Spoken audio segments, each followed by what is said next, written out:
नमस्कार जय जगन्नाथ चलन जाना आम ओटीटी डिसेम्बर 17 पड़ो संभाव्य क्वेश्चन गुड़िकर आंसर देखु गोटे व्यक्तिर आपणकर आईक्यू बा मानसिक दक्षता हूँ 150 एवं तार मेंटाल एज हूँ 30 हेले तार सीए क्रोनोलोजिकल एज केते हेबो देखु ऑप्शन 5 अच्छी 15 20 25 तो आपण मानकर देखु यहाँ गोटे सूत्र अच्छी सूत्रटी मन रखु सूत्रटी मन रखिले आपणकर यह क्वेश्चन गुड़िकर आंसर देवे देखु आपणकर क्रोनोलोजिकल एज होची आपन क्वेश्चन एज होची देखु is equal to m a by c a तेणु आपणकर सी एठारे सी ए बाहर करवा तो m a by i q हम तेणु आपणकर 30 बाय 150 इंटू 100 हम तेणु 30 को 150 आपण हरण करदे आपणकर आसूची 5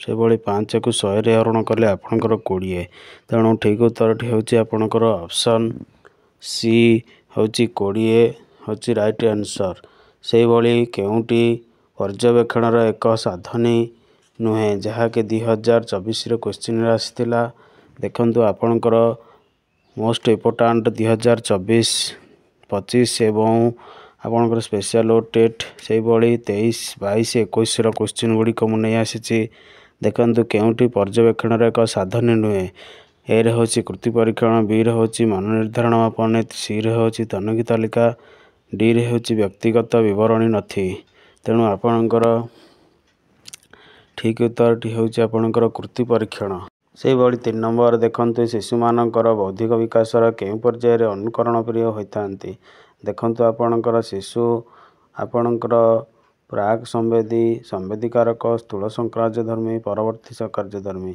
तो शिशु मानकर बौद्धिक विकासर अनुकरण सी होता है तो आपणकर संवेद कारण जितेबाला प्रथम पर्यायर संवेदी करता है सेतिक बेले सी ग्रहण करिवारे साहाय्य करे से समय सी अनुकरण प्रिय होता है जमिति बापांकर जोता सार्ट को सी अनुकरण करता केमिति पिंधुचंती तेणु ठीक उत्तरटी होची आपणकर ऑप्शन बी संवेदीकारक पर्याय से भली कौनसी परीक्षणर विशेषता निरूपण निमंते केउ पद्धति प्रযোज्य नुहे पुनः परीक्षण पद्धति समतुल्य पद्धति अर्धकरण पद्धति परीक्षण शर्त पद्धति देखंतु आपणकर परीक्षणर विशेषता निरूपण केउटी प्रযোज्य नुहे कही पुनः परीक्षण हेब समतुल्य हेब आपणकर परीक्षण शर्त हेब किंतु अर्धकरण हेब नाही तेणु ऑप्शन सीटी होची आपणकर राइट आंसर से भली देखंतु 5 नंबर वंशानुगुण कहले कौन बुझ जन्म समय पिलांक पाखरे थिबा गुणावली जीवन सारा पिलाटीर ग्रहण करथिबा गुणावली सी परिवेश रे मिलुथिबा गुणावली डी हेउची शिक्षण रे मिलुथिबा गुणावली तेणु जन्मगत कहले जन्म समय रे तेणु वंशगत होची जन्मरु जहाँ गुणागुड़िक आनिथिबा तेणु ऑप्शन ए टी हेउची आपणकर ठीक उत्तर जन्म समय रे पिलांक पाखरे थिबा गुणावली ही वंशानुक्रम गुणावली से भली चलंतु ऑप्शन सी 6 नंबर टी देखंतु निम्नोक्त स्कोर गुड़िकर मध्यमा निर्णय कर देखंतु आपणकर मध्यमार सूत्र होची n+1/2 तेणु एठी आपणकर जतिकी मध्यमा अच्छी 8टी अच्छी तेणु 8 + 1 = 9/2 हेले आपणकर 4.5 तेणु आपण एगुड़िकर आपण क्रमान्वय रे आग सानर बड़ क्रम सजाई दियंतु 11 12 तापर 28 32 से भली 34 41 हेबो तेणु आपणकर 4.5 माने आपणकर 30 पड़छ ऑप्शन डेट होची राइट आंसर से भली सुल्तान नामक सिपांजी शिक्षण संबंधी परीक्षण करथिबा जर्मन मनस्तत्वर नाम कौन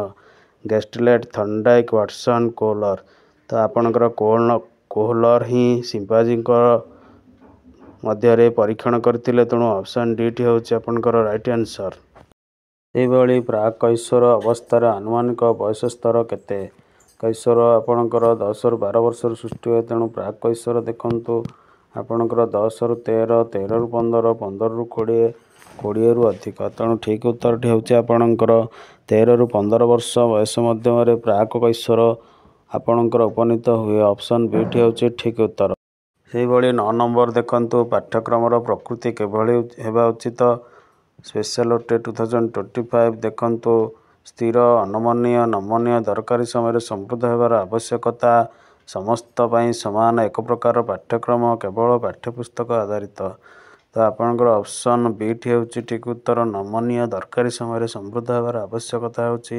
ପାଠ୍ୟକ୍ରମର ପ୍ରକୃତି। ଅପସନ୍ ବିଟି ହେଉଛି ଠିକ୍ ଉତ୍ତର। ସେହିଭଳି ଗୋଟିଏ ଉତ୍ତମ ପରୀକ୍ଷଣର କେଉଁ ଗୁଣ ଥାଏ? ଉପଯୋଗିତା, ବିଶ୍ୱସନୀୟତା, ବୈଧତା ଏ ସମସ୍ତ। ପରୀକ୍ଷଣରେ ଉପଯୋଗିତା, ବିଶ୍ୱସନୀୟତା, ବୈଧତା ଏ ସମସ୍ତ ହିଁ ଆମର ଉତ୍ତମ ପରୀକ୍ଷଣର ଲକ୍ଷଣ। ତେଣୁ ଡିଟି ହେଉଛି ଆପଣଙ୍କର ଏ ସମସ୍ତ ଠିକ୍ ଉତ୍ତର। ସେହିଭଳି 11 ନମ୍ବର ଦେଖନ୍ତୁ, ବ୍ୟକ୍ତିଗତ ଦକ୍ଷତାକୁ ସର୍ବଦା ସମାନ ଓ ନିର୍ଭୁଲ ଭାବେ ମାପି ପାରୁଥିବା ପରୀକ୍ଷଣ ଗୁଣକୁ କ'ଣ କୁହାଯାଏ? ଦେଖନ୍ତୁ, ଯାହାକି 21ରେ ପଡ଼ିଥିଲା ଆପଣଙ୍କର ବୈଧତା, ବିଶ୍ୱସନୀୟତା, ବସ୍ତୁନିଷ୍ଠତା, ଲକ୍ଷ୍ୟ କୈନ୍ଦ୍ରିକ। ତେଣୁ ବ୍ୟକ୍ତିଗତ ଦକ୍ଷତା ସର୍ବଦା ସମାନ ଓ ନିର୍ଭୁଲ କିଏ କରେ?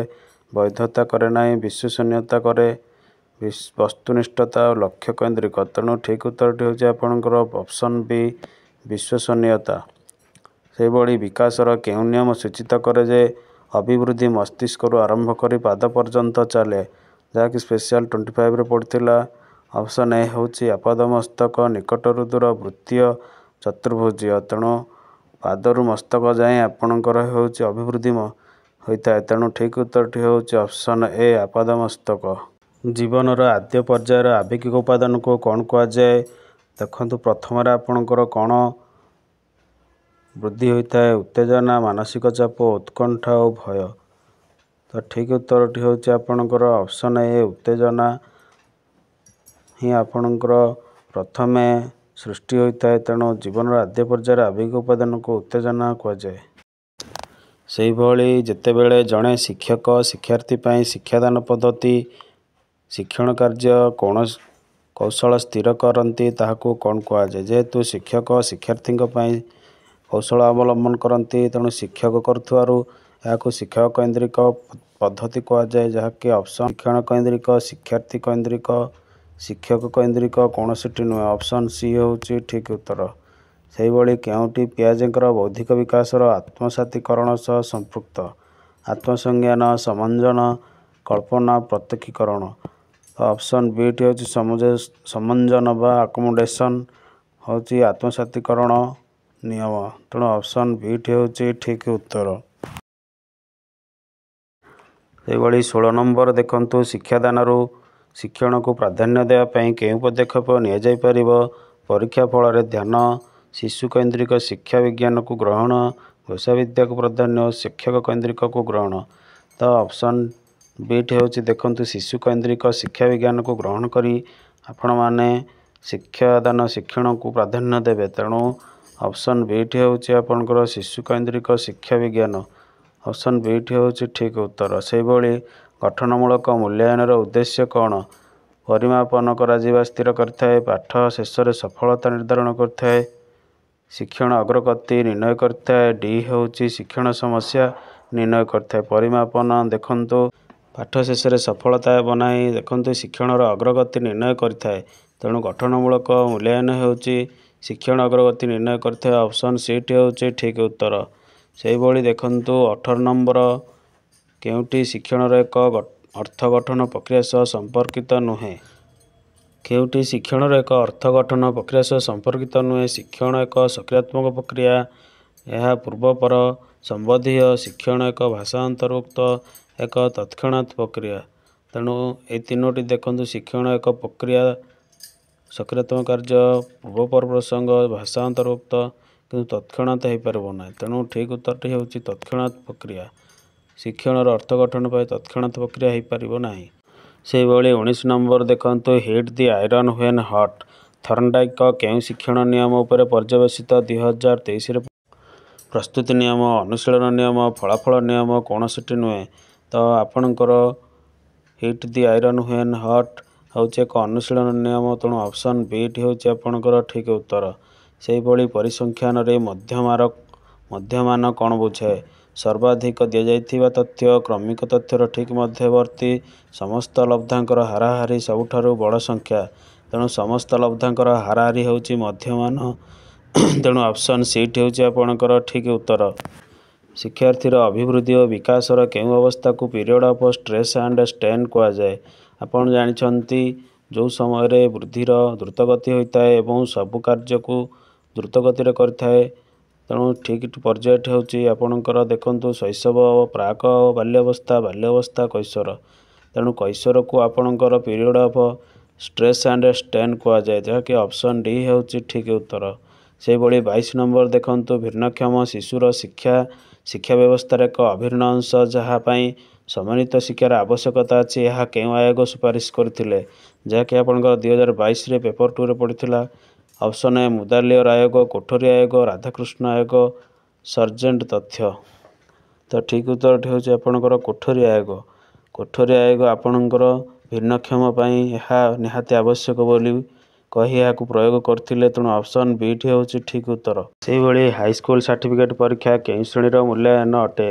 2012 ଆପଣଙ୍କର ପଡ଼ିଥିଲା ଦେଖନ୍ତୁ ବ୍ୟବସ୍ଥାନ ମୂଲ୍ୟାୟନ, ଗଠନ ମୂଲ୍ୟାୟନ, ନୈଦାନାତ୍ମକ ମୂଲ୍ୟାୟନ, ସାମଗ୍ରିକ ମୂଲ୍ୟାୟନ। ହାଇସ୍କୁଲ ସାର୍ଟିଫିକେଟ୍ ବର୍ଷ ଶେଷରେ ହୁଏ, ତେଣୁ ଏହା ଏକ ସାମଗ୍ରିକ ମୂଲ୍ୟାୟନ। ଅପସନ୍ ଡିଟି ହେଉଛି ଆପଣଙ୍କର ଠିକ୍ ଉତ୍ତର। ସେହିଭଳି ସିସି ମୂଲ୍ୟାୟନ କାହାର ଆକଳନ କରିଥାଏ, ଯାହାକି ଆପଣଙ୍କର ସ୍ପେଶାଲ ଓଟିଟି 2025ରେ ପଡ଼ିଥିଲା। କେବଳ ପରୀକ୍ଷା, କେବଳ ଗୃହ କାର୍ଯ୍ୟ, ଶୈକ୍ଷିକ ଓ ସହଶୈକ୍ଷିକ କାର୍ଯ୍ୟ କରିଥାଏ। ବାର୍ଷିକ ଫଳ ଆପଣଙ୍କର ଆକଳନ କରିଥାଏ। ତ ଠିକ୍ ଉତ୍ତର ହେଉଛି ଅପସନ୍ ସି, ଶୈକ୍ଷିକ ଓ ସହଶୈକ୍ଷିକ କାର୍ଯ୍ୟରେ ଆପଣଙ୍କର ମୂଲ୍ୟାୟନ ବା ଆକଳନ କରିଥାଏ। ସେହିଭଳି ଦେଖନ୍ତୁ ଆମ ଦେଶରେ ସମନ୍ୱିତ ଶିକ୍ଷା କାର୍ଯ୍ୟକ୍ରମ କେବେ ଆରମ୍ଭ ହୋଇଥିଲା? 1950ରୁ 1960, 1961ରୁ 1970, 1971ରୁ 1980, 1980ରୁ 1990। ତ ଠିକ୍ ଉତ୍ତରଟି ହେଉଛି ଆପଣଙ୍କର ଦେଖନ୍ତୁ 1971ରୁ 1980। ସେହି ସମୟରେ ଆପଣଙ୍କର ସମନ୍ୱିତ ଶିକ୍ଷା କାର୍ଯ୍ୟକ୍ରମ ପ୍ରଚଳନ ହୋଇଥିଲା। ଏଭଳି ବିଦ୍ୟାଳୟରେ ବିଭିନ୍ନ ପ୍ରକାର କାର୍ଯ୍ୟ ମାଧ୍ୟମରେ ପିଲାମାନଙ୍କର ଆହରଣ କରୁଥିବା ସାମଗ୍ରିକ ଅନୁଭୂତି ପ୍ରକାଶ କରିବା ପାଇଁ ନିମ୍ନୋକ୍ତ କେଉଁ ଶବ୍ଦଟି ବ୍ୟବହାର କରାଯାଏ? ବିଦ୍ୟାଳୟରେ ଆପଣଙ୍କର ସାମଗ୍ରିକ ବିକାଶ କରାଯାଏ। ଆପଣଙ୍କର ଦେଇଛି ପାଠ୍ୟକ୍ରମ, ବିଷୟବସ୍ତୁ, ପାଠ୍ୟଟିକା, ପାଠ୍ୟକୋଷଡ଼ା। ତେଣୁ ଆପଣଙ୍କର ଦେଖନ୍ତୁ ପାଠ୍ୟକ୍ରମରେ ଆପଣଙ୍କର ସବୁଗୁଡ଼ିକ ଦେଇଥାଏ। ସେହିଭଳି ଆପଣଙ୍କର ବିଷୟବସ୍ତୁରେ ମଧ୍ୟ ଥାଏ, କିନ୍ତୁ ପାଠ୍ୟକ୍ରମ ହେଉଛି ଆପଣଙ୍କର ଠିକ୍ ଉତ୍ତର।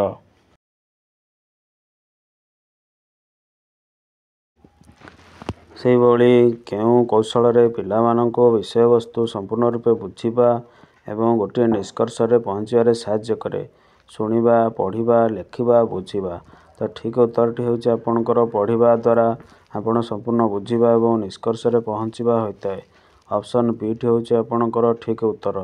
ସେହିଭଳି ଅଧିକାଂଶ ମନୁଷ୍ୟ ପାଖରେ ଦେଖାଯାଉଥିବା ବୁଦ୍ଧାଙ୍କ ପରିସର କେତେ?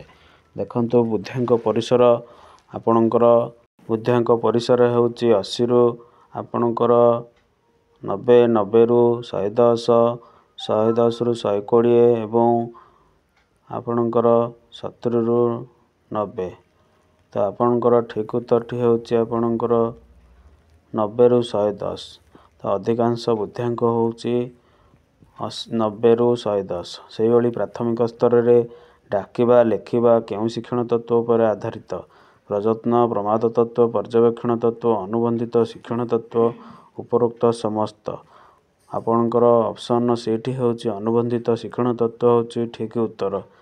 ସେହିଭଳି କେଉଁଟି ପ୍ରକ୍ଷେପିତ ଶିକ୍ଷଣ ସାମଗ୍ରୀ ନୁହେଁ? ଦେଖନ୍ତୁ ସ୍ଲାଇଡ୍ ପ୍ରୋଜେକ୍ଟର ଗୋଟେ ପ୍ରକ୍ଷେପିତ, କଳାପଟାଟା ନୁହେଁ।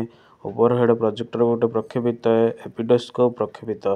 ତେଣୁ ଅପସନ୍ ବିଟି ହେଉଛି ଆପଣଙ୍କର ଠିକ୍ ଉତ୍ତର। କଳାପଟା ହେଉଛି ଏକ ପ୍ରକ୍ଷେପିତ ଶିକ୍ଷଣ ସାମଗ୍ରୀ ନୁହେଁ।